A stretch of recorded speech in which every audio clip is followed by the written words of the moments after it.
And now, our feature presentation. To infinity and beyond! My name's Bond. James Bond. That'll do, Pig. Bad boys, what you gonna do? Show you with the box. Who's in the box? Damn! Ew! Get off of me! Ugh, A lot of people go to college for 7 years. I know. They're called doctors. Houston, we have a problem. Houston, we have a problem. What's the problem? You're the problem. It's The you. problem is me. You. Welcome in, everybody, to 52/1995, your live movie conversation podcast where we dive deep into the movies of 1995. I'm your host, Cody. I'm thrilled to be joined this week by my fantastic co-host, Joseph. Joseph, welcome. Thank you. You look so good. Thanks. I'm all greened out, you know? You're so green. I'm not green at all. Pinch him. Pinch him. Chat, get him. Somebody Drop your pinch pinches me. in the chat. Can somebody pinch me in the chat? That'd be great. Please. Thank you. If you are tuning in for the first time, we're so glad that you're here. Every week, 52 of them to be exact, we explore a different film from 1995. It could be a classic hit, a quirky gem, or somewhere probably in the middle. But we dive into this year's important releases, discuss them in detail, and then I chat with my guests about their thoughts, their experiences with the movie. And we usually do this on a theme-by-theme basis. Every month has a different theme. And this month, because we had the Oscars earlier this month's theme is "And the Oscar Goes To," where every film was nominated for Best Picture at the 1996 Academy Awards. Today's movie of choice, of course, we've kind of hinted at it for a while. It is the last thing that shows up on our intro, but it is Apollo 13. So before we jump into this movie, let's talk to Joseph a little bit about it, and we'll just gauge what he's going to say, I guess. Like, Before we talk to me about it, what's played on your VHS player? Oh, that is Apollo 13, the VHS. Oh, nice. It's an OG from the day. Love This it. is from my household. I love when I can play ones that I'm like, I got this from my house. I didn't have to go to Goodwill to get this one. So Nice. yeah, so Apollo 13 is playing back there. I anticipate that we will be done with this podcast before Apollo 13 ends back there because it's you're going all night.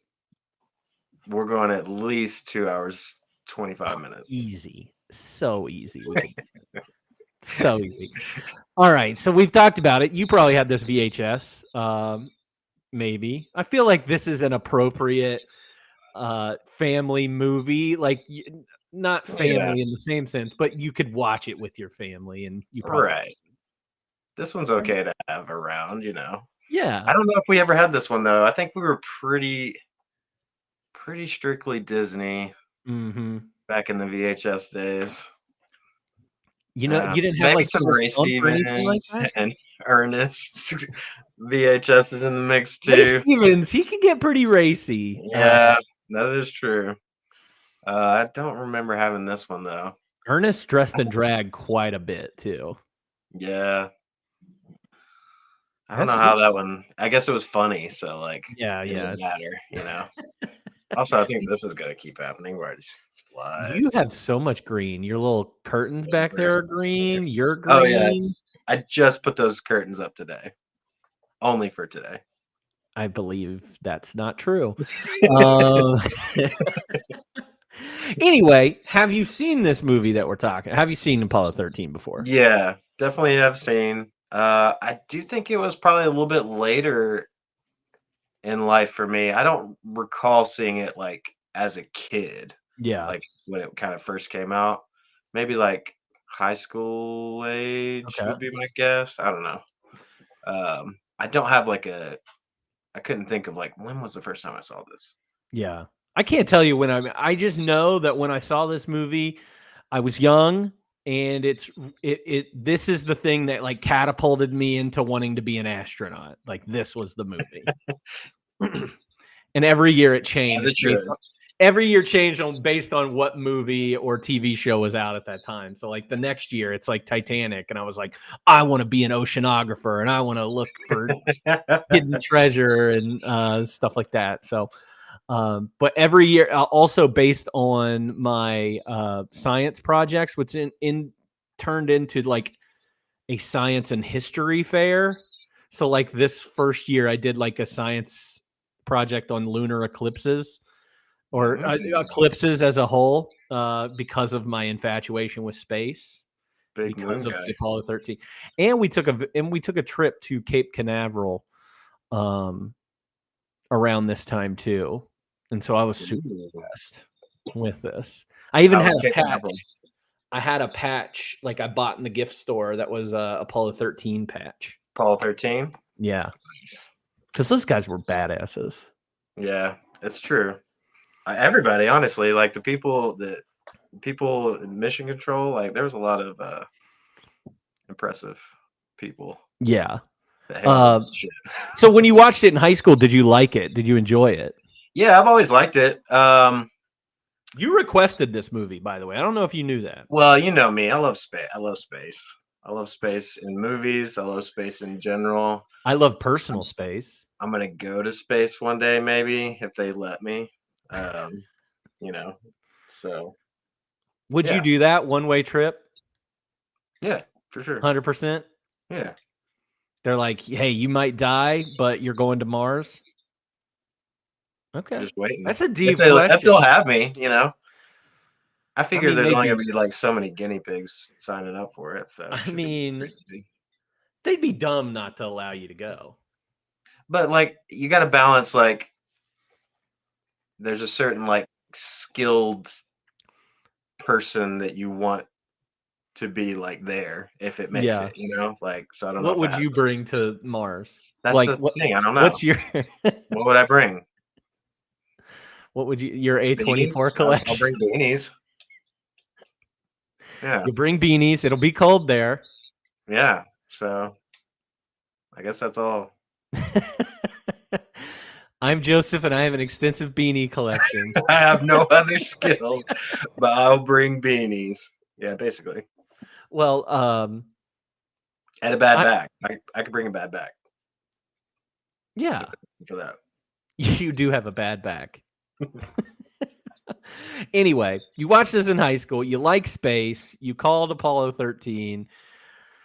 And did not disappoint. And it did not disappoint. And you're not disappointing right now. So I think we should talk about it some more. Let's do it. Give the people what they want, So this movie, as we've said before, is called Apollo 13. It was released on June 30th, 1995, just in time for the July 4th. Patriotic. Let's get jacked up about America. This is like a very easy movie to get jacked up about America, too. So June 30th, 1995. It was directed by Ron Howard. Ever heard of him? It was written by William Broyles Jr. and Al Reiner, based on Lost Moon, a memoir by Jim Lovell himself and Jeffrey Kluger. This movie stars, I'm not going through all of them. There's so many, like all the engineering or like the mission control guys are a lot of like, hey, that guy's from this thing and that guy's from this thing. He's in Lost, and that's Clint Howard. That's Ron Howard's brother, and tons of those people are in there. But anyway, I'll go through the main ones, which is Tom Hanks as Jim Lovell, Kevin Bacon as Jack Swigert, Bill Paxton as Fred Hayes, Gary Sinise as Ken Mattingly, Ed Harris as Gene Kranz, and Kathleen Quinlan as Marilyn Lovell, which is Jim's wife. So the synopsis I pulled from Google says this Hollywood drama is based on the events of the Apollo 13 lunar mission. Astronauts Jim Lovell, Fred Hayes, and Jack Swigert finds everything going according to plan after leaving Earth's orbit. However, when an oxygen tank explodes, the scheduled moon landing is called off. Subsequent tensions within the crew and numerous technical problems threaten both the astronauts' survival and their safe return to Earth. This movie had a budget of $52 million and made $355 million. This was the number 3 movie, number 3 1995 released movie. It has a Rotten Tomatoes score of 96%. All of these Oscar-nominated ones have been pretty high on the. I mean, and rightfully so, they should be. But Yeah. some of them, you'll see like 70s or 80s%. These have all been pretty consistent, 96, 97, 97. So we've got a good batch here so far. IMDb has this at 7.7 out of 10 and Letterboxd at 3.8 out of 5. Roger Ebert, depending on which one you read, but I read the one from 1995. I made sure to find it because they re-released this on IMAX in like the early 2000s, and he did a re-review, but I'm going to go with his first review. All right. He gave it 4 out of 4 stars. So no big deal there. This is a powerful story, one of the year's best films, told with great clarity and remarkable technical detail, and acted without pumped up histrionics. It's about men trained to do a job and doing a better one than anyone could have imagined. The buried message is, when we dialed down the space program, we lost something crucial to our vision. When I was a kid, they used to predict that by the year 2000, you'd be able to go to the moon. Nobody ever thought to predict that you'd be able to, but nobody would bother. I like that. I like it. I like that. Good job, Roger. Good one, Robbie. Edward Guthman of the San Francisco Chronicle did not like this movie, though. He gave it 2 out of 4 stars. He said, I just wish that Apollo 13 worked better as a movie and that Howard's threshold for corn, mush, and twinkly sentiment weren't so darn wide. I wish I could have been a movie critic in the 90s. That seems so much fun. I mean... Everybody's a critic now. There's sentiment, like, yeah. It wasn't that corny, though. Like, oh, no, I don't think it was that corny at all. Anyway, moving on. This movie was nominated for 9 Academy Awards. It won 2. It was nominated for Best Picture, Best Supporting Actor, Ed Harris, Best Supporting Actress, Kathleen Quinlan, Best Adapted Screenplay, Best Art Direction, Best Film Editing, which it won, Best Dramatic Score, Best Sound, which it won, and Best Visual Effects. Anything missing there? Who beat it for visual effects? Do we know? Oh, Best Babe, maybe? Wow. I feel like Babe won for Best Visual Effects. They made those animals talk in really weird ways. Love animals, yeah. They did. It was Babe, by the way. So just confirmed. Anyway, so do you see anything missing? Is there anything glaringly missing from the nine Academy Award nominations that you can think of? You would say yes. I would say no. You don't think so? I don't think so. Wow. But go ahead and say it. Where's Tom Hanks at? He was fine. Are you kidding? Let's look. Okay. He was no Kathleen. He's She no was great. She was all right. Okay. I mean, she doesn't get much to do. She's kind of playing that part. So I'm gonna relate to you on a Christopher Nolan aspect here. Okay. She's playing that part that Emily Blunt plays. Like, it's just the devoted wife character, and they don't really give them much to do. And their big thing is to worry or get cheated on. Like, that's their big thing. And they don't really give them much depth. Whoa. So, I mean, Kathleen's fine. Ed Harris is fine. He's not doing anything amazing. In my opinion. Some good yelling, you know? He does some good yelling. I think it is a glaring omission, honestly. But I've been wrong many times before. Because this year, it's the year that Nicolas Cage wins for Leaving Las Vegas. We'll do that later this year. Spoiler alert for that. But the other people that are nominated: Richard Dreyfuss for Mr. Holland's Opus, Anthony Hopkins for Nixon, Sean Penn for Dead Man Walking, and Massimo Troisi for Il Postino, which is next week's movie. And so I think that there's a Tom Hanks hole there. He could have went 3 for 3. Nah. 3 for 3. I mean, he didn't. Never been done. He didn't wow me like he has before. Okay. But I don't think that was his fault. I think everybody, all the acting was like kind of at the same level for me. Level? The level. The same level. Yeah. All right, I'm being silly. Let's go into it. Let's talk about it. Hopefully, you have some good things to say about this movie. So let's talk about some of the best. So let's talk about some of the best scenes in this movie. So, what are some that really stood out that made it memorable for you?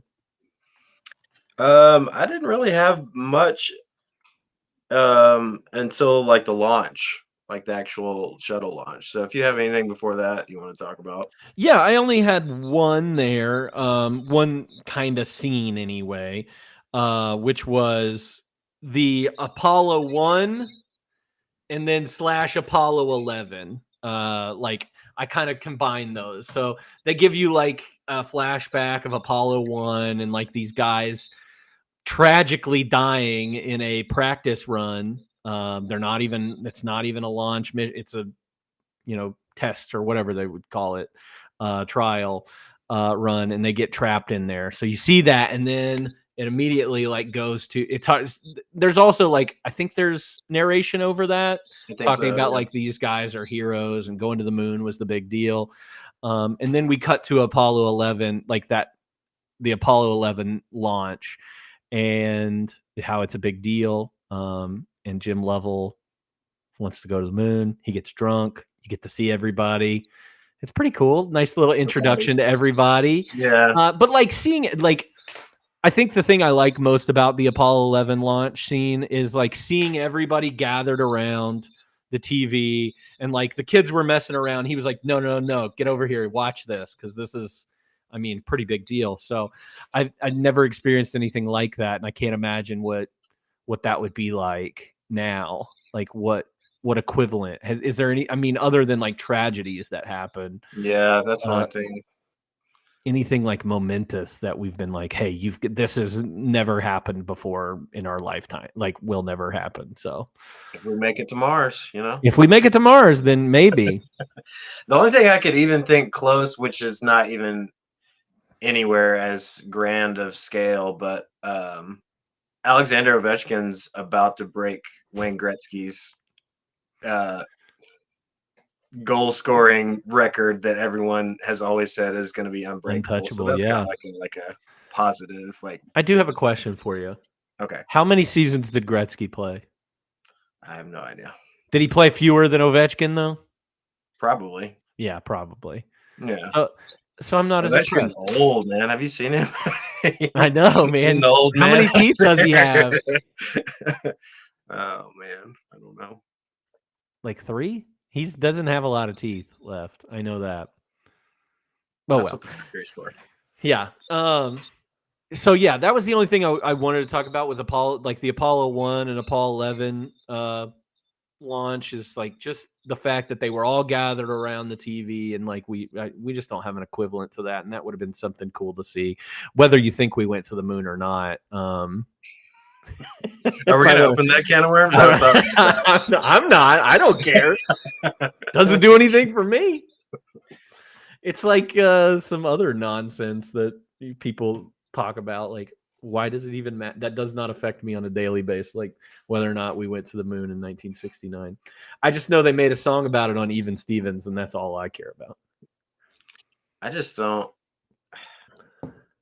I just have a big problem with this being like labeled as based on a true story. Like they didn't even go to the moon, so like, well, Apollo 13 didn't. None of them did. So like, wow, just like you guys in still Hollywood, believe right? in the moon? Get in there, chat. Yes, this is what I want. This is kind of like gritty stuff that I want to get into. It's like, is this a simulation? Is there a moon? Like, what is going on? There's no moon, right? It's made of cheese. Okay, let's go. Let's talk about the liftoff, because that was my next scene. Man, it has been a long time since I've seen this movie, and it was very moving. Like, I thought that whole sequence was so beautiful. The score was incredible. Like the editing, it was just so cinematically well done. I was Yeah. like, I mean, there's something to be said for like this whole movie knowing like how it goes, how it plays Mhm. out, even if you haven't seen the movie before, like from history. For it to still be able to like grab you in sequences like this. And I was so impressed with the like that was the standout segment of the movie for me, like on all cylinders. So like Well, it was I think it lends to like one of the things I like about this movie, and I think I ended up liking this movie more than I had originally graded it, is like the technical aspects of this movie. Like everything looks so good, yeah. and like I don't know if you've watched it. I think Netflix came out with a documentary last year. Yeah, it was last year. I haven't seen it. Yeah, the Apollo 13 documentary, and it's so like I watched that movie and I was kind of like, oh, it's the same thing. Like that's how good a job they did with Apollo 13 the movie is like it's pretty accurate, I think. Yeah. I mean, there's some stuff that obviously didn't happen for dramatic purposes, but like the launch and like them going through all their checks and everything, like even the stuff that's happening before they get on the rocket is pretty cool. You wouldn't think that you would like be interested in that stuff, but I found it super fascinating. Like when you think of it from a movie making aspect, it's super impressive. It just like builds so perfectly. Like cutting between like Houston and back to the astronauts and the crowd and the music's going off. It was awesome. And I don't know if it was this scene, and you might have had this in your fun facts, but Jim Lovell saw the movie. Jim Lovell is still alive, by the way. He's in his night. Jim Lovell and Fred Hayes are both still alive. They're both in their 90s. Cancer, right? Yeah, Jack Swigert passed away from cancer in the 70s. But yeah, these other guys are still alive, kicking, doing the thing. It is crazy. That is so weird to think about because these guys were in their 40s at this time. It's bizarre. But yeah, like they showed this to Jim Lovell and he was like, "Did you guys use footage from the launch?" I saw something like that. Something similar from I think it was Buzz Aldrin too. From NASA was like, "Hey, can we use your footage at NASA from the movies?" Like, that's how good of a job they did. So. And there are some parts like that I think like some of the CGI looks a little bit dated. You can tell a little bit more, but it still looks pretty good. So, yeah, some of it's I was surprised. I was pretty impressed. After I think coming off my last one being Mortal Kombat. Was that the last one I did? That was a while ago, yeah. That CG was a little bit different, you know? Yeah, it didn't hit as good as it used to. But no, this one looked pretty good to me. And you're right. The launch, the liftoff was great, and it made something very cinematic out of something that was. I mean, it's a cinematic moment. Anytime you see a space shuttle launch or a rocket launch or whatever it is, like you get that feeling. I don't know, and because there's also like, what's going to happen? Yeah, I was fully captured because like it's been a while since I've seen it. I was fuzzy about the exact details of like when something goes wrong, so there's always that like in my mind like, oh, when does the thing happen? I think I'm pretty sure they're in space, but I don't remember. Yeah, it does happen a lot later than I thought. I didn't realize like I kept up more with the time frame this time around and seen like it was 3 days after they'd been in space already before anything bad even happened. Oh wow. I didn't see. Yeah, I didn't even pay attention to that. So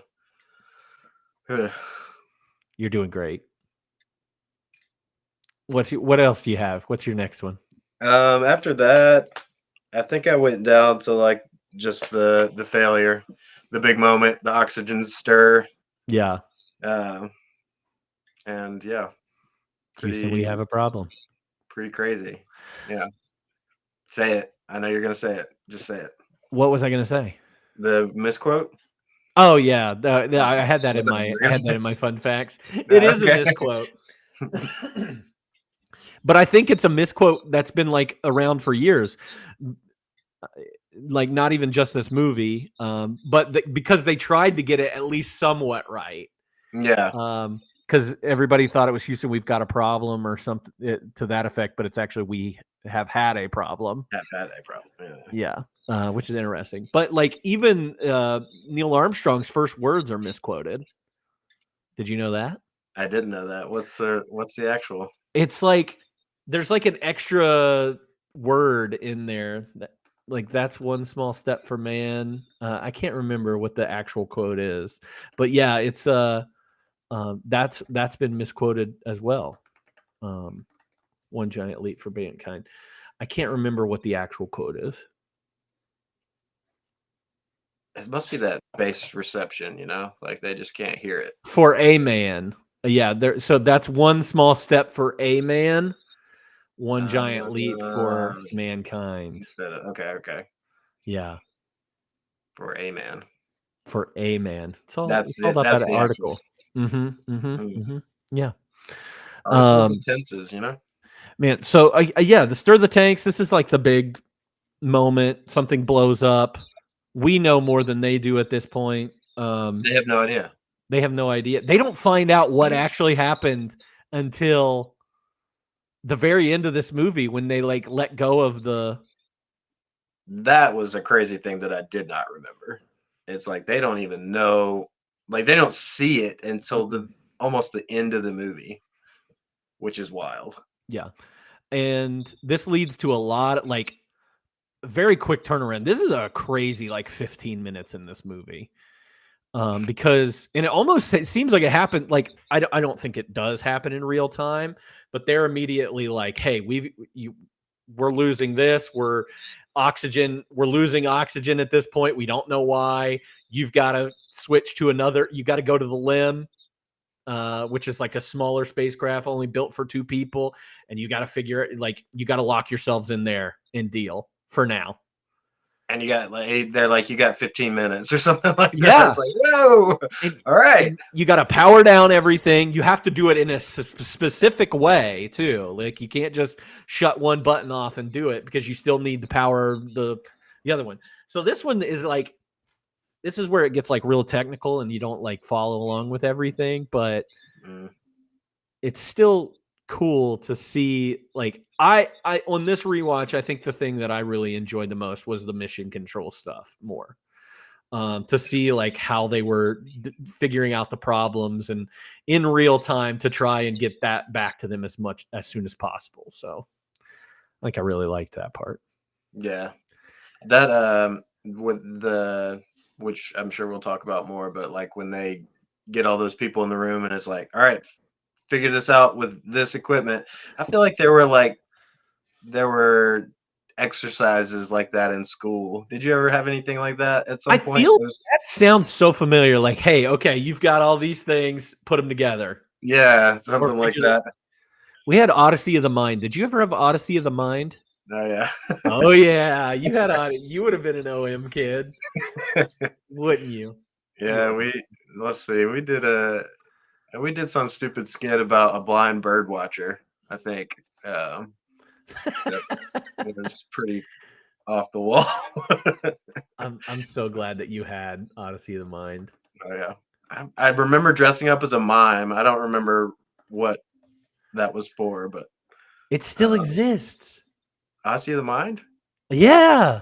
Good on him. Keep it That's going. crazy.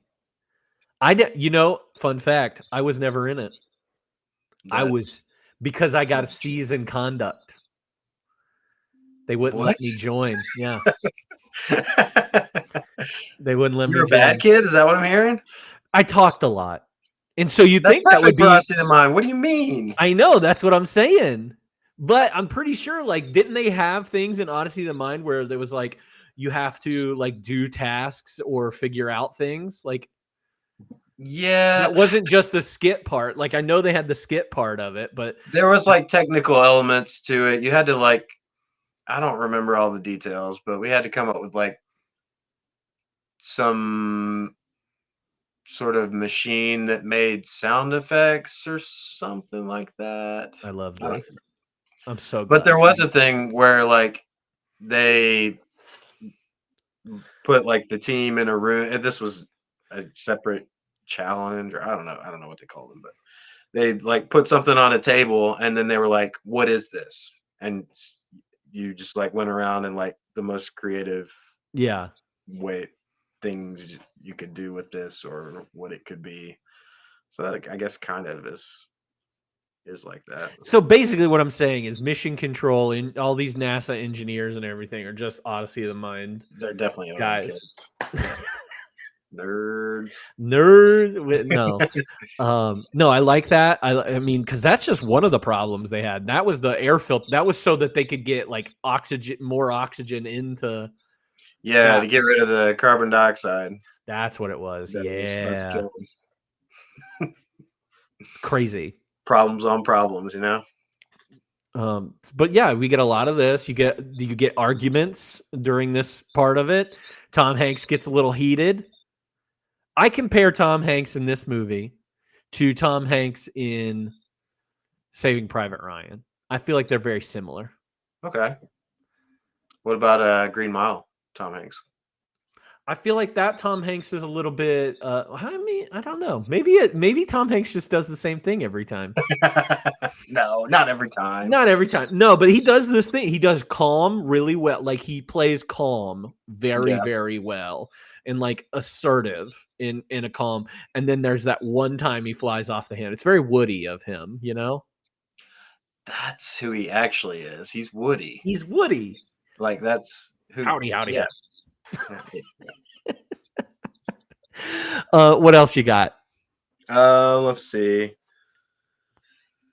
After that, we kind of already talked about. I wanted to mention like when they passed by the moon. I liked that part a lot because there was like this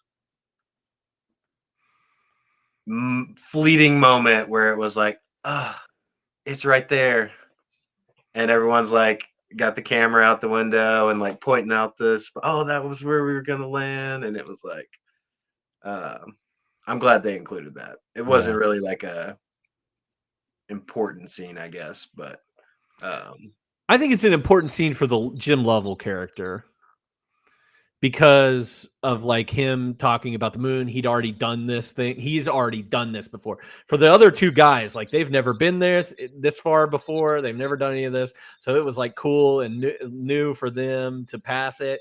But like for him, that was it. Like this was it for him. He was done after this and like missed the moon. And it's a rough scene. Like that's a hard scene.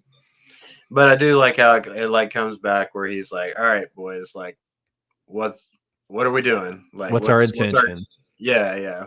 And like kind of refocuses on like that's gone. Yeah. We just gotta get home now. So it was pretty quick, but I like that a lot, like the way they set that up. Yeah. I like that. What else you got? After that, we already mentioned like the fixing the CO2 with all the engineers and the nerds. Really the only other thing I have is like just kind of from them getting the re-entry procedures to like making it home.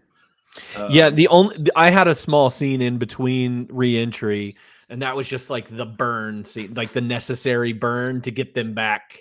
Because they were pitching too low, is what they said, and they needed them to come back. I think that's you're yawing, you know. Yeah, well, and the whole like that's a crazy scene because like they don't have any coordinates to go by; they have to do it manually.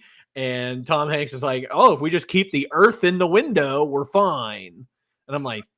And then it's like, yeah, I was like, Jesus. And I don't even know if it did any good because they still were like pitched too low. They talk about that later whenever they're getting ready to do their re-entry. I did also, in like reading up on this, it seems like there was a lot of like corrections they had to make along the way that aren't mentioned Like in the movie, Like they had yeah. to keep like okay. They had to one more keep time. doing that. Yeah. So I guess that would have gotten old just to keep doing that over and over again. So Yeah. More dramatic this way. You do I one. like the one. Yeah. You We just got do one the shot. Don't miss it. Have Don't you mess ever- up. Have you ever played a video game called Outer Wilds? No. I know what you're talking about, though. I think I might own it. That's what that reminded me of. Trying to like fly that spacecraft sometimes, and it Uh-huh. just being like jumping all over the place. That was crazy. And you know, one of those things that you're like, no way. Please tell me that's like embellished. Like, how crazy is that? If that was the craziest thing, like, is I think it was the 2000s review that I read of Roger Ebert. He said the computer I'm writing this review on is better than the computer that was like any of the computers used to on the spacecraft and down on like, yeah, his computer was better than those. And we sent people up there. That's crazy. Yeah, now that you mention, I do remember at some point in passing dialogue, somebody said something about like a room-sized computer. I mean, it's 1970, right? Mm-hmm. So that makes sense. Like, that is barely a computer. Yeah, they're running MS-DOS up there, bro. Like, they're playing Oregon Trail on that thing. Oh my Like, goodness. Probably can't even yeah. run it. It probably can't. It could probably run Doom though. oh yeah, definitely. Anybody can do that. I played Heretic when I was young. I didn't play Doom. Did you ever hear of Heretic? Mm-mm. Not the movie. Not the movie. I'm talking about Heretic was just it was just the same thing as Doom. They just like replaced things, like put something over top of the Doom characters and just rolled that out as a new game. I played that. I played that on 3.5-inch floppy disks. Yeah. And I had to put in like I think there were 4 discs for that one. That was a big game. What'd you pull? 4 floppy disks. 4 floppy disks. That was a big game. That's a big game for them. That's a big game back Yeah. then. So re-entry, we're talking about that. Anything Yeah. stick out to you about re-entry? I mean, It was just Ken, like can't imagine this guy who jumping ahead. He's definitely like my favorite character of the whole Okay. thing. Like, first of all, the fact that like he got grounded and never got to meet Zolz. Like, poor guy.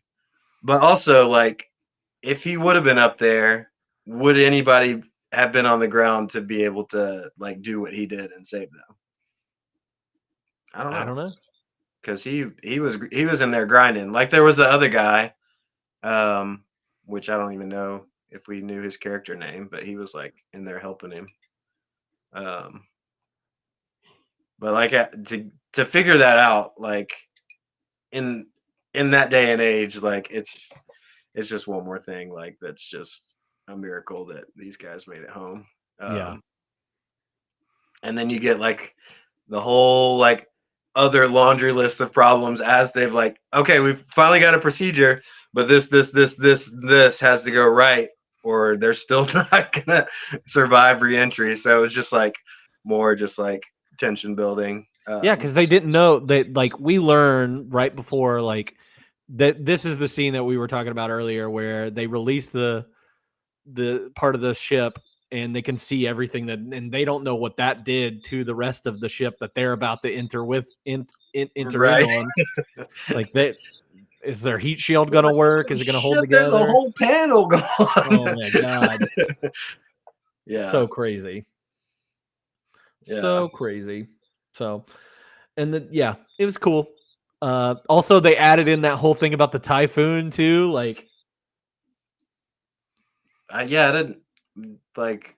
It seemed pretty clear when they landed, but well, they show. So whenever you see like them coming into the Earth, you see the typhoon. Did you see that part? I didn't see it. Yeah, there's like the typhoon that they're heading. Like, they're gonna go on the that. edge of it. Yeah.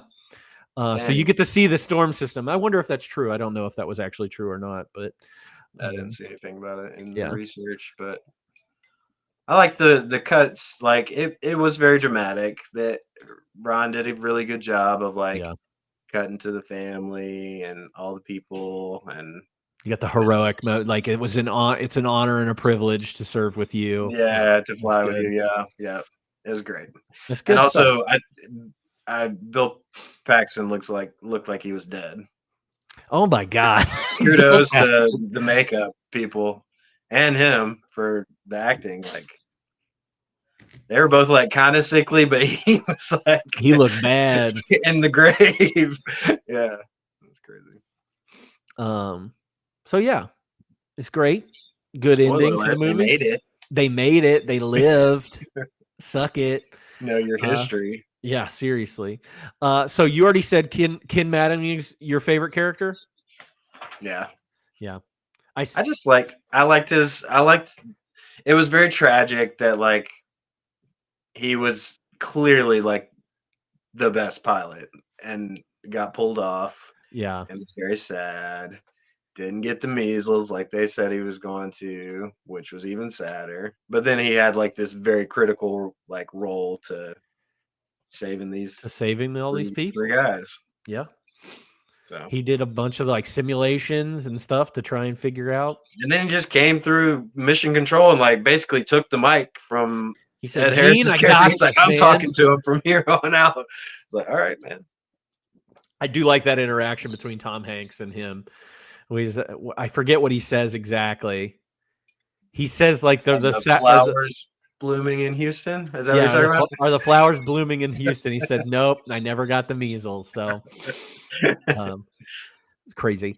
So yeah, my favorite character is Jim Lovell, of course. I love Tommy. I love Tommy Hanks. But then, for stealing the show, I said every other NASA person is fascinating in this. Even like the smaller, NASA was squatted up. I love that. I love the seat. Like, I love all those individual guys. I like that. There's two guys that have like really thick Southern accents that I really liked. One of them is a guy from Lost. And then another guy is a guy from Oh Brother, Where Art Thou? You can't say that to me, my fiance. Is that guy. Okay. Yeah. Goodwin. Yeah. Goodwin. Yes. Thank you. Think of the name. Good one on you for thinking of that one. Thank you. Puns, you. man. But no, even like Clint Howard, Ron Howard's brother, who's in every Ron Howard movie. Like when they're joking about the taxes part, he's like, "Oh no, they'll get him for that." Apparently, that was improv too. That was one of my fun facts. And it was even funnier because he had like real life tax problems. Yeah. So he's like, "This is real life for me, bro." Let me tell you, they'll jump on you. And he got a special pardon from the president, apparently, so he's good. Yes. Awesome. Anything else? Anybody else? Favorite character or scene stealer we want to mention? I'm gonna say honorable mention to Blanche. Oh yeah, Blanche was great. She was great for the small amount of screen time. She had me laughing. So she had one of my favorite lines in the movie too, which we'll talk about here in a second. Is it Blanche? Is that Ron Howard's mom? Mm-hmm. Yeah, that's what I thought. Yeah. Blanche Lovell, God love her. She was great. Well, let's jump into some of our favorite quotes. What are some memorable lines that stood out? I've just got a few. There was a lot of like little zingers here and there. I really laughed very hard when Kathleen, at the very beginning of the movie, after the party, said, "I can't handle cleaning up. Let's sell the house."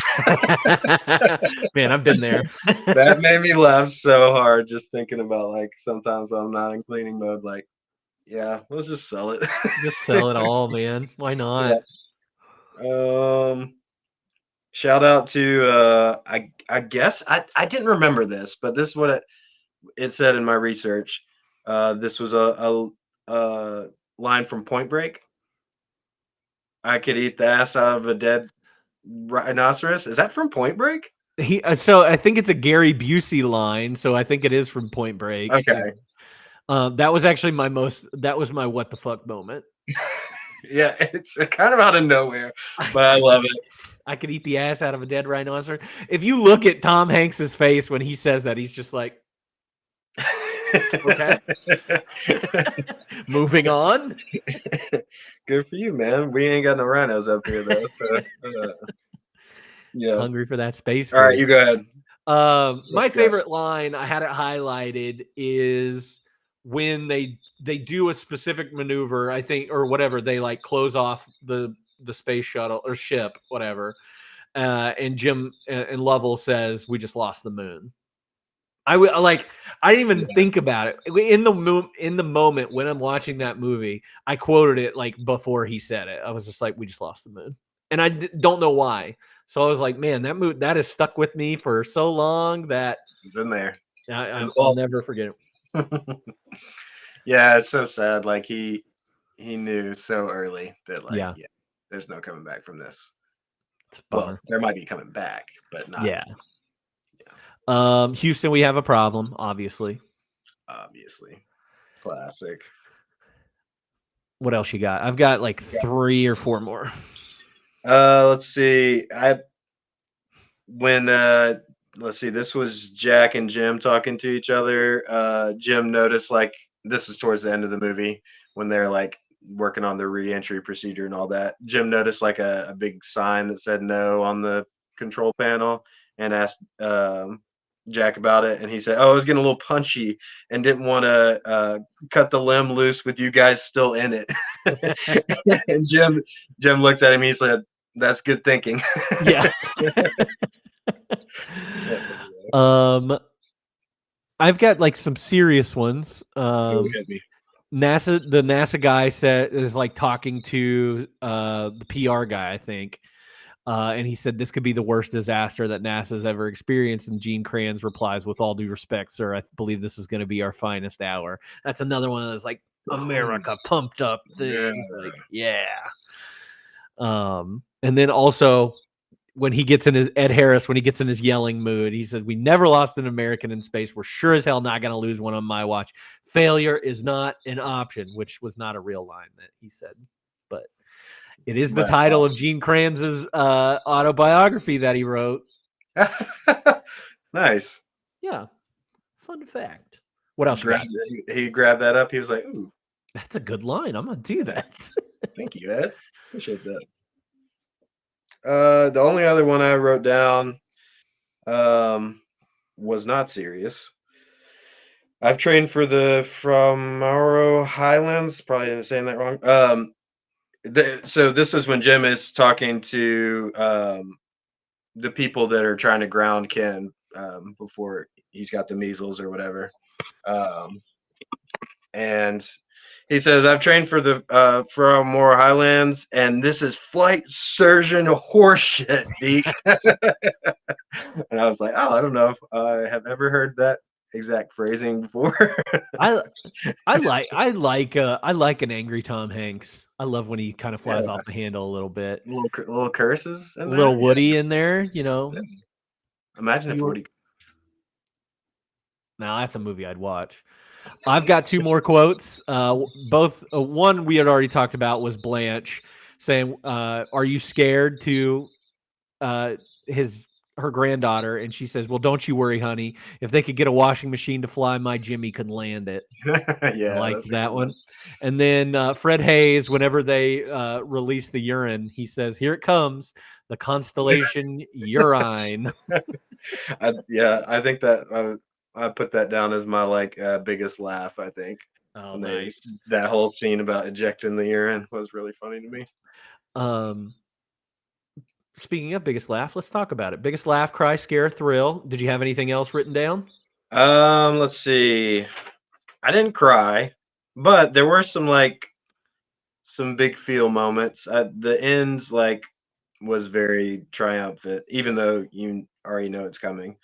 The other parts that hit me pretty hard was when the little boy like would ask his little questions. Either he asked one to like Jim at one point about like the door, like talking about the fire from the other Apollo. He's like, could that happen again?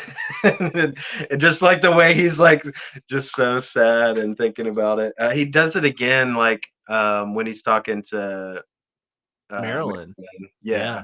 And just like, oh my gosh. Oh man. Okay, so that is one of her better scenes, I think. Like when she has to tell everybody that your dad's like there's been an accident. Problem. Yeah. He's okay, but like, and then the little boy's like, was it the door? The door. Ah! Yeah. Love that little kid. Cute I kid, think cute he's kid. the boys have a penis, girls have a vagina. That's what I know him from. From Kindergarten Cop. Kindergarten Cop, yeah. Yeah, I couldn't place it. Okay. Mr. Salt. He was also the mean kid to Michelle in Full House. Mm. In her class, you never watched Full House? That's okay. I mean, so. My biggest laugh came from Marilyn and Blanche as well. It's where Marilyn says, Blanche, these nice young men are going to watch TV with you. This is Neil Armstrong and this is Buzz Aldrin. And they say hi to her. And she says, are you boys in the space program too? Awesome. Love that. Yeah, I mean, all of the scenes that are intentionally thrilling, the burns, the re-entry, the immediate accident that happens. I mean, if you're not freaking out at that point, even if you know the outcome, like that's one thing I like about movies like this is the outcome, that everything's going to turn out okay. And especially with like the internet now, we can just research everything. But like if you can still make me like worried, then you're doing a good job. Yeah. Thrilling. Yeah. Good on him. Love me some Ronnie. And Ronnie Howard. Most ridiculous moment or biggest what the fuck? I don't think I didn't have one. Yeah, I didn't You really. already said yours. Yeah, it was just that line kind of out of nowhere from Fred. Also, the PR guy kind of hated that guy throughout the whole thing. Which one is he? He is the one that's like, oh, we're they want to bring in cameras onto your front lawn and everything, and she's like, hell no, get off it. Yeah, get off my lawn, and you can tell him to talk to my husband about it. Yeah, girl, get him. Z-snap at him. All right, best music moment. I think you kind of covered one of the moments. Yeah. There was a lot of like, which you've already mentioned it, like very like patriotic, heavy, like orchestral stuff, which was cool. Like the opening sequence and then the launch too, and the end. It was all kind of like that same, just like America, we're doing it. Which was great. None of the like song selections really jumped out at me though, for like, like the one. What was the one that was on the tape player in the rocket? There was a couple of them. Which ones? The very first one that he played. Spirit in the Sky. Spirit in the Sky. Yeah, where he's like spinning it and everything. Yeah. I was like, okay. I thought it was cool though. Whenever they were, it was still stuck in the other part of it, and it was like frozen, and it slowed down, and it's singing Blue Moon. It reminded me so much of 2001. Yeah, when Hal's voice is like, oh yeah, like Daisy. You love 2001. You love to bring it up. I had to. That's all. It's Apollo 13 pairings. Calm down. Apollo 13, one of the better. Apollo 13, better space movie than 2001. Is that what you said? Is it? Are you asking me or just the people? I mean, you know my answer. I know your answer, and you're going to say that Apollo 13 is way better.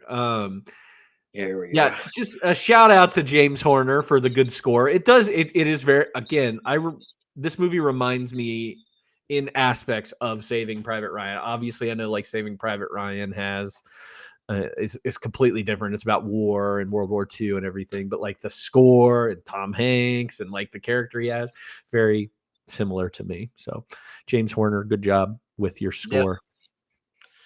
Do we you probably know or can look up who won the score over this? Who won the score?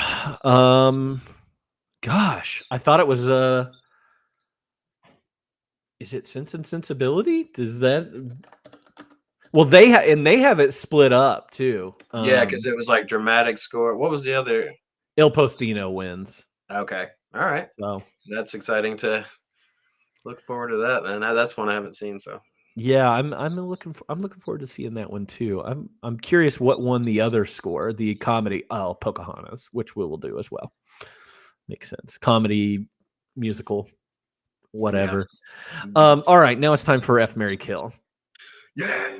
Yeah. I mean, there's an obvious trio here. I wanted to do something more clever, like Moon, Mars, and something else, but I couldn't do anything. So I'm gonna go with lunar module, command module, or what's the other one? I don't know. The rocket. I'm taking that thing. Very phallic. So yeah, Jim Lovell, Fred Hayes, or Jack Swigert. Okay.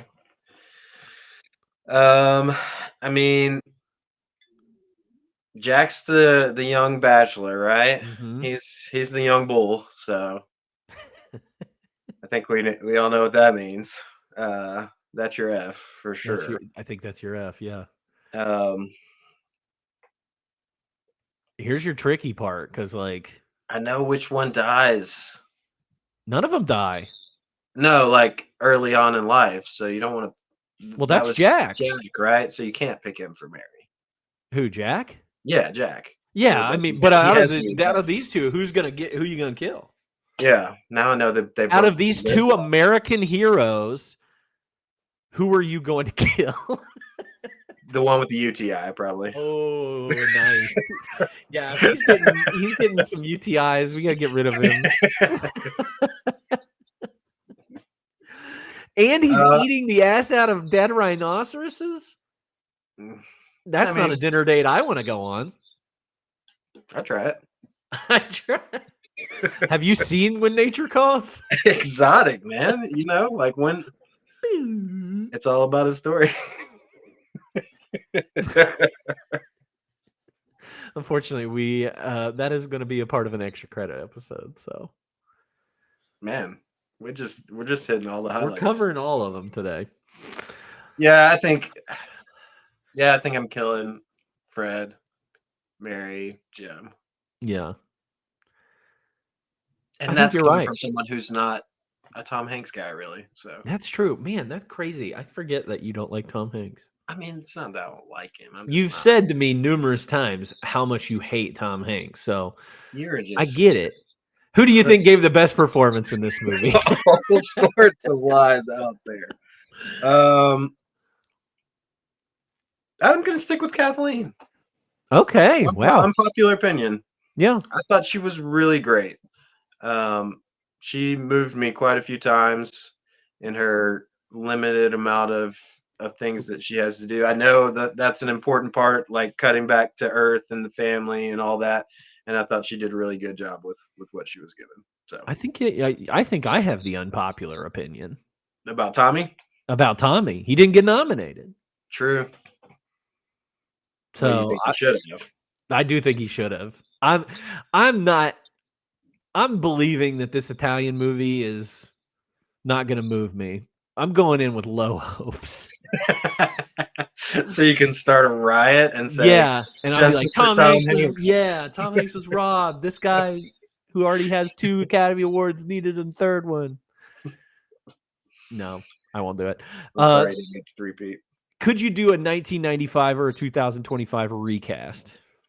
So, I mean, I just threw down a whole big list of names. I think a lot of which I saw were offered or mentioned in casting.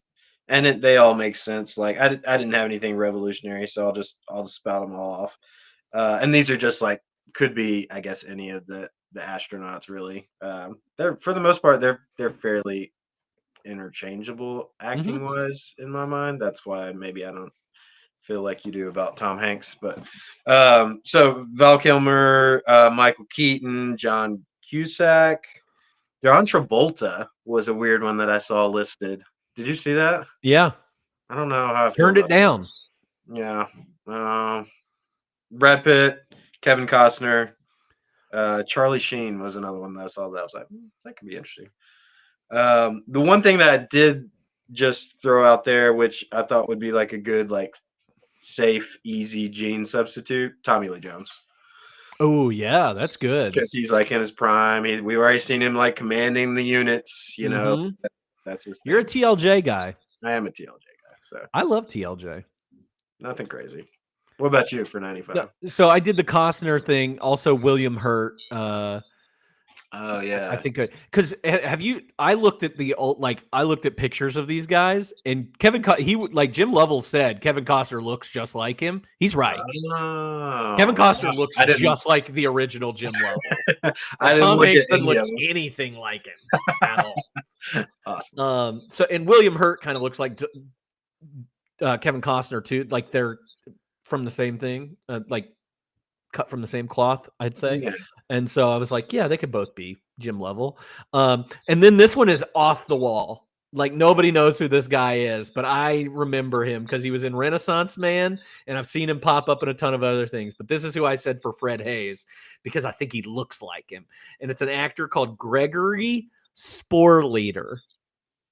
Sporleder. Sporleder. I'm gonna have to go back and look at him. He was, yeah. I was like, this guy could have definitely been. He's a twin. He's a twin? No. Oh, I was like, oh no, sorry, I didn't know I'm not this. even looking at it. Did you have anybody for 2025? I did kind of the same thing. I had two for Gene. I would love to see Gary come back and play that role. Oh yeah, that'd be fun. I haven't seen Gary Sinise. Yeah, what is Gary Sinise up to? I don't know. He was like on one of the CSI crime shows. Yeah, for a while, and then that's the last I've seen of him. I thought it'd be cool, pull him back into it, or J.K. Simmons. I thought would do that. Oh yeah, he could be a really good one. And then I just had a shorter list of kind of like the guys right now that I would like to see as astronauts. So we got Miles Teller, Glenn Powell, Joseph Gordon-Levitt, and Colin Hanks. I almost put Colin down. I almost did. No, I like those. I like all three of those. The other ones, even. I think they would. I kind of crazy. We could put Ben Schwartz up there in space. That'd be fun. No, we can't put him in space. He's not ready for space. I did say, like, I did write it down. I was like, how crazy would Apollo 13 be if it was the Always Sunny guys? Oh my gosh. That'd be great. Frank would be the Frank is mission control guy. He'd be Gene. Oh my God. It'd be great. It'd be perfect. No, I said John Bernthal as Fred. Oh, okay. Boyd Holbrook, who I really like, as Jack Swigert. Also, you could put in that other guy, the guy from Strange Darling. Oh yeah, I don't know. I love that guy. I like that guy. He's in a lot of good stuff. And then Ben Foster for Lovell. Ooh, okay. I love me some Ben Foster. Yeah, and he kind of looks like Jim Lovell a little bit. Like, I haven't seen Ben Foster much lately. What's he doing? Besides being amazing and not being in enough movies, that's what he's not doing. Love Ben Foster. But yeah, that's it. That's all I got. I didn't cast anybody else. Yeah, same. Let's do some fun facts. What are some things you learned? Oh yeah, learned a lot. A lot of cool stuff. about this mission. So this was the only movie ever to use the KC-135 aircraft to film the weightlessness scenes. They made 612 trips in this aircraft over about 13 days. And every time they only got like 20 to 25 seconds as it was dropping to shoot it for whatever they were doing weightless wise. So I think I saw that they got like roughly 54 minutes of footage out of all of that to work with. And this craft was also nicknamed the Vomit Comet, which hence your name. Awesome. Even though none of them apparently vomited, which is lame. That's crazy though. 612 dives, 54 minutes of footage, and you have to do it in 25-second bursts. Like that's dedication. Yeah, talk about technical. Like yeah, crazy. And Spielberg's the one that suggested it. Of course he did. He's in the know. He knows everything, man. I want to ride on this. It was probably his aircraft. You're right. You're right. What else you learned? I think that is super cool. Like yeah, it was one of the most exciting things I've learned about a movie, maybe ever. Also just talking again about like technical work, like, and I think you mentioned it, like there was no NASA footage used. Like this was like the Saturn V launch. It was like all, digital, practical pyro, like models, like all that, which is very impressive to think about. We already mentioned some of the cameos I wanted to shout out. Ron's mom as Blanche.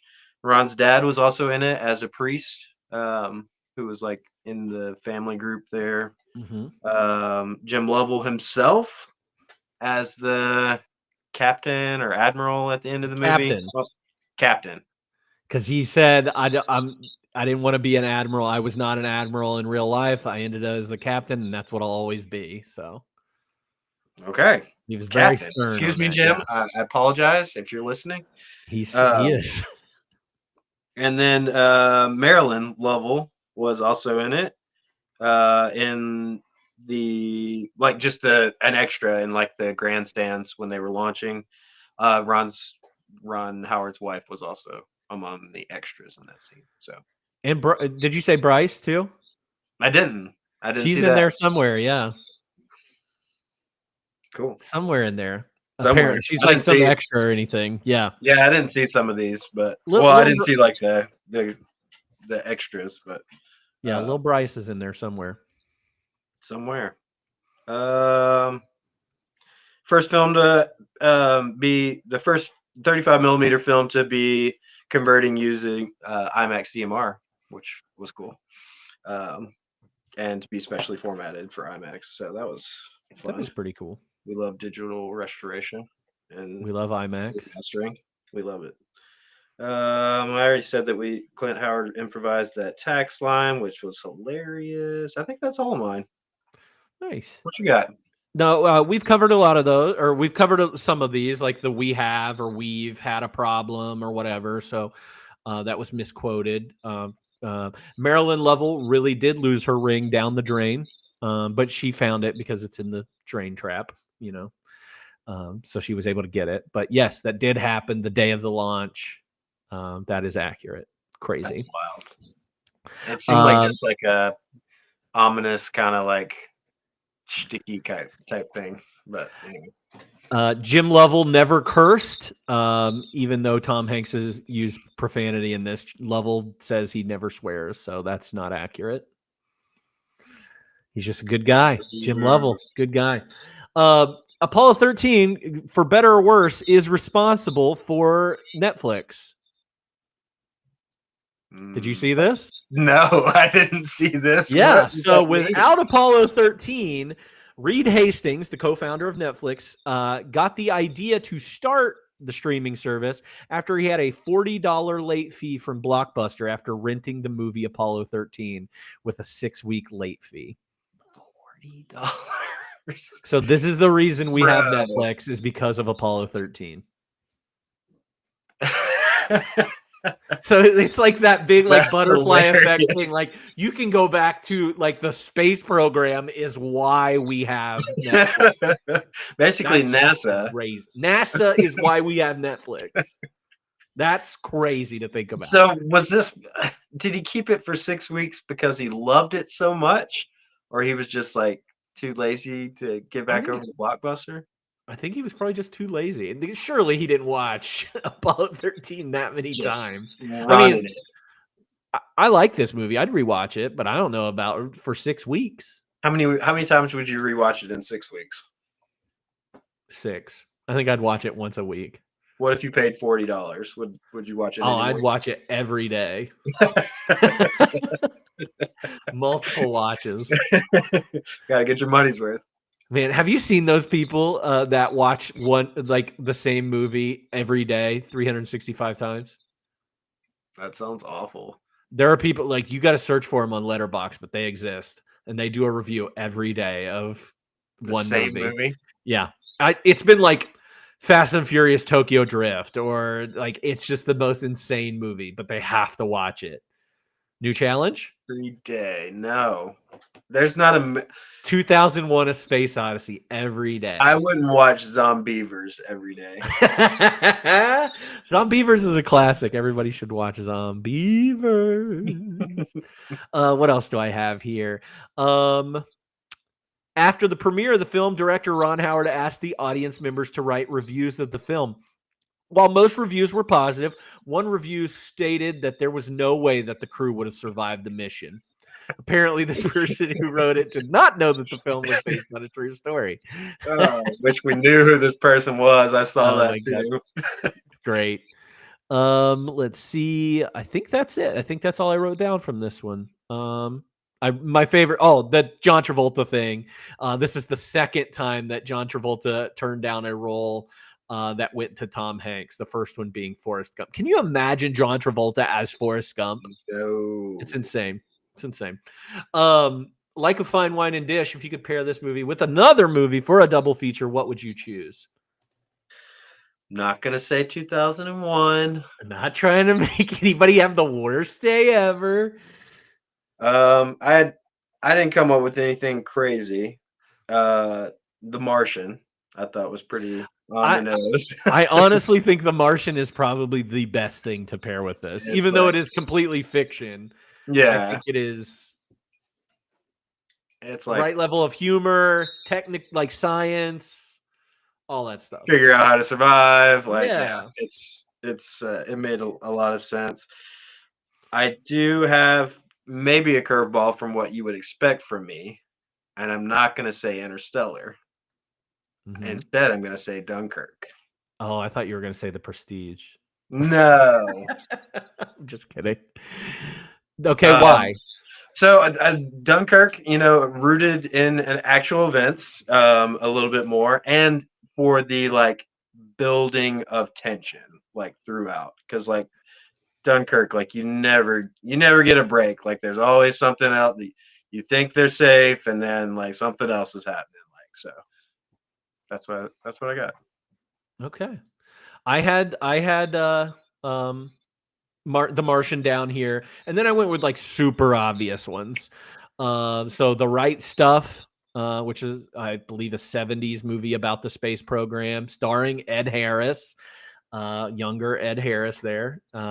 My boy Damien Chazelle, though, directed a movie in 2018 called First Man, starring Ryan Gosling, about Neil Armstrong in the Apollo 11 mission. Did you really love that? I like that movie a lot. It's good. It kind of flew under the radar. I feel like. No, that movie's good. I do not think he's missed on anything yet. Ooh. But I'm a big Babylon guy too. I loved Yeah, Babylon. I still haven't seen it. Oh, that man, was you gotta classic, watch though. Babylon. You gotta. I want to watch Babylon with you. Like, I want to get excited with you. So First Man, The Martian, The Right Stuff, Gravity. That was the other one. Did you like Gravity? I liked Gravity. Do you like Gravity? It was all right. Wow, I'm surprised you didn't like Gravity more. Yeah, I think maybe I got a little overhyped on that one by the I've been there. interwebs. I did that with Prometheus. Is that man. Harris doing Mission Control voice in Mhm. that too? Man, he's everywhere. He's in space. He's basically space. He is space. What was I gonna say? I was You were fairly shocked that I didn't like Gravity. yeah, I was shocked that you didn't like Chastise me. Gravity. I was getting ready to. I can't remember what I was gonna say though. It's because you hate Sandra Bullock. I don't hate Sandra Bullock. I like You Sandra hate the Bullock. nicest woman in Hollywood. If you were to rewatch this movie on a scale of 1 to 5, how likely are you to rewatch it? I put it at a 4. I Yeah. think it's right there. I usually my rewatchability is usually really skewed. Like it's like, am I going to rewatch it, and have I rewatched it? Mm-hmm. I would watch it again, without any qualms, even knowing the whole movie. Yeah. So yeah. Yeah, I put it at a 4 too. I think this is a good I could put this on as like a yearly watch if I really wanted to and not be mad about it. Especially I think this is a movie too. Like if I caught like part of it on TV or something, I might sit down and enjoy it for a little bit, depending on where we're at in the movie. July 4th, right after back to back with Independence Day, we're good. Yeah, welcome to Earth. Yeah, I love that. All right, rated out of 5 stars overall, 1 to 5. I also said 4. I gave it a 4. That was my original grade, and then I went and thought about it some more. I came back, I bumped it up to a half star more, 4.5 stars. Tom Hanks really sold me on this one. He gave you a whole half star, didn't he? Yeah, it was just him. It was just Tommy. He did it. Well, that's it. We did it in an hour and 20 minutes. We did it, and I'm proud of us. But that's not all. We've got more. We got a whole more hour to kill. That's right. We do. Because we said where are we at in the movie? Oh, she's kicking him off her front lawn right now. That's what she's. That's what she's doing. Get up. Get up. A big thank you, Joseph, for doing this and being so wonderful always. I really do appreciate you for doing this. But before we wrap up, you're our movie guy. You watch more movies than anybody ever. So let's hear about your recent movie recommendation. You haven't been on for a while, so I know you've seen some stuff in between. But I haven't watched anything in a while either. I usually am the movie guy. I'm here to disappoint today. Real quick, though, I do want to shout out that I purposefully sabotaged the normal stream yesterday so that we could do it today because it is both Ken Mattingly and Gary Sinesi's birthday today. So shout out, happy birthday to y'all. Wow. They had the same birthday. Same birthday. And it is today. And it's March 17th. That's crazy. It's like we did that on purpose. It's maybe one of us did. So and happy St. Patty's Day. Yeah, well, okay.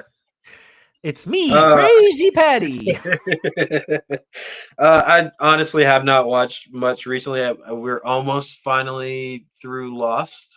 Ooh. A Lost rewatch, about midway through season 6. So okay, getting to the feels. But new stuff. Really, the only thing new that I've seen recently is I've been wrapping up Dragon Prince.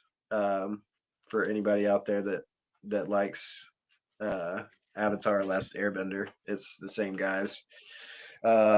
Good world building, very fantasy, dragons, elves, humans kind of thing going on, and good storytelling. And I think I'm just started the last season, so I'm excited about that. And that's the final season of it? I think so, if I understand the internet correctly. So I never understand the internet. Hoping for a big conclusion, a lot of questions, so we'll see. I watched the Jackie Chan and the Smith Jaden. Why can't I think? Oh, Jaden, Karate Kid recently too, which is not new, but I've never seen it. Is he good? I've never seen it. It was all right. It was Well, okay. I know that they're coming back out with a new Yeah. Karate Kid with Jackie Chan With and Jackie Chan, Ralph and Macchio. Yeah, That's crazy. yeah. So getting hype, getting that first hype train started for Karate Kid. You know. So You should have watched the next Karate Kid last year. wait, It's terrible. It's one of the we worst did movies watch ever. that, didn't we? Did you watch it too? Wasn't that on? That was one of the bonus. Yeah. Yeah, it was. It was so bad. It was very bad. It's so horrible. bad. All the other ones are good though. Yeah, I'd watch those. yeah. Anything else? That's it for the movie front. I have been playing this. I don't know if you are familiar with this game that a lot of people have been raving about called Balatro. Balatro. Oh yeah, I see that on. I've seen that on It's Blue been Sky everywhere. a lot. Yeah. And I finally started playing it. It's pretty fun. Is it like a Yeah. card game? I get the hype. Yeah, it's kind of like a deck building Magic? type game, but it's like with normal playing cards, but also not normal playing cards. You like all the jokers have like unique powers, and Okay. it's interesting. It is difficult enough that it makes me want to keep like playing to like Yeah. You figure want to it be a out. Balatro master? Yeah. So, anyways, that's all I got. That's What pretty about cool. you? What have I done? Well, I finished It Takes Two. We finished not I, we, me and Alyssa. We finished It Nice. Takes Two. It was awesome. Happy for you. Now I want to play Split Fiction really bad. Ooh, yeah. I've been we watched some last night and I'm like, oh, I really want to play this, but it's not on Switch yet. Oh. Yeah. So that's unfortunate. I have watched some movies recently. The Warriors. Have you ever seen The Warriors? I haven't. I hadn't saw it in either. Letterboxd though. Yeah, I watched The Warriors for the first time, and it was cool. It was like a vibe. I liked it a lot. I don't think it's like amazing or anything, but it was hella entertaining. And I was like, why has I mean, it's probably a good thing that it hasn't been remade, but it would be such an easy thing to remake and make it cool. Well, Lin-Manuel actually wrote a musical based on The Warriors. He flips it, and it's like a all women gang. But yeah, that's actually out on Spotify. You can listen to the Warriors musical on Spotify. Oh, so it's just like a stage production. Like there's not. But they haven't done anything stage wise yet. They've only made the music. Just the music. Okay. Yeah, but you can get All the right. story from it pretty well. Yeah. I watched Strange Darling per your recommendation. And you didn't like it as much. I did like it. I didn't like it as much as you, but that's fine. And it has that guy in it that I really like. I do really like that guy. I don't know his name. We should learn his name. I know it. Kyle Gallner is his name. Kyle Gallner. I'll get him on here. From Smile. Yes, from Smile, from Band of Robbers, from Dinner in America. He pops up a lot of places. I watched Juror Number 2. Have you watched Juror Number 2? What'd you think? Did you like it? Yeah, it was fine. Yeah, I liked it. I don't think it was amazing as some people were like saying it's like Clint Eastwood's best movie. No. But I did was like the way it ended. Yeah. It kind of reminded me of Gone Baby Gone. Have you ever watched Gone Baby Gone? It has that like ending where it's like, oh, is this what you would do? Or yeah. It's the people I watched it with did not feel the same way. They're more of like a clear-cut ending crowd. So they yeah, a little ambiguous. A little ambiguity never hurt anybody. I watched Heretic too, and kind of felt the same way about it. Like kind of same grade around Strange Darling as I did Heretic. I think I liked Strange Darling better than I liked Heretic. Good. I'll take it. But Hugh Grant was he's so good at being a bad person. Right. He was very like slimy and like a very composed way. One thing I'll say though with Heretic that is different than Strange Darling. I saw what was happening in Strange Darling. Like I kind of guessed it very early. with Heretic, it went away. It went in a different direction that I did not think it was going to go. Sure. So that one caught me a little bit more off guard, and I was like, "Oh, that was an interesting way to do this." And Strange Darling does a really interesting thing too, but I just figured it out way sooner. You're too smart. I'm not. I just saw it. I was just like, "This is what happened. This is what's happening." So, but it's no Zombieverse. They can't all be, you know. They can't all be a Zombieverse movie. That movie, tricked me too. It ended in a way I did not anticipate. Very true. It's got John Mayer in it and Bill Burr. I mean, shout come out on. John Mayer. Well, of course, you can get all this information, any recommendations, movie recommendations, by joining our Discord server. That's where you also find out if we have any last-second cancellations on streams, or you just want to talk to us. So go check out that Discord server. Join it. Talk to us over there. We're begging for it. And you're always welcome to follow me on Instagram. I think those are listed here. Nightbot does a really good job of letting people know all the socials there. And you can check out my account on Letterboxd. A lot of people are there, and I rate all these movies. You can find all of our lists and everything. Next Sunday, which is going to be the 23rd, we're going to continue the theme of "And the Oscar Goes To," where we talk about the 5 films nominated at the 96 Oscars. Next week, we're going to be talking about The Postal Service. Not really, but it's an Italian movie called Il Postino. It is very difficult to find. So if you want to follow along with us, I have posted a link to it in our Discord to where you can watch it. It is the only place that I've seen it available, and it's not illegal to watch it. Make sure you turn your captions on. That is the other thing. Thank you for posting that. That's huge.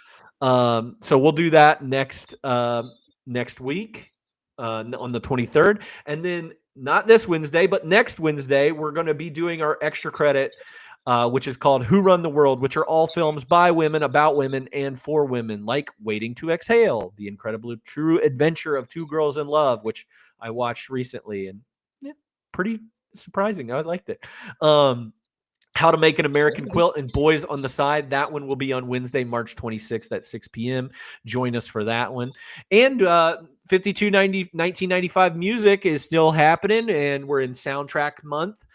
So we'll be doing that tomorrow. The album is the Pocahontas soundtrack, so we're going to be talking about that. We'll cover the movie later this year, but we're just doing music tomorrow. So just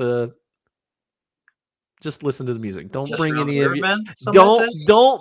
Just around the river bend. Don't bring your hot topics about the movie to this one. That's not what it's about. But listen to the music. Yeah, chat. Listen to the score. Oscar-nominated score. Relevant. So that is tomorrow at 6 p.m. We'll see you there. Other thing I'll mention is I think it's April 4th. I'm going to be on another podcast. Yeah. Be on the Video Game Happy Hour podcast. I've been talking to those guys. They've been in our Discord, and give a shout out to those guys. So I'll be on that episode, and I'm going to have him, one of them, Crafty, on another episode. I'll see if I can get some of the other guys on some of these other episodes, but he's going to be joining us for one of our extra credit episodes coming up. So look forward to that and look forward to being on that. But that's it for 52/1995. Thank you again, Joseph. You're amazing. I love you. And we'll see everybody next week on 52/1995.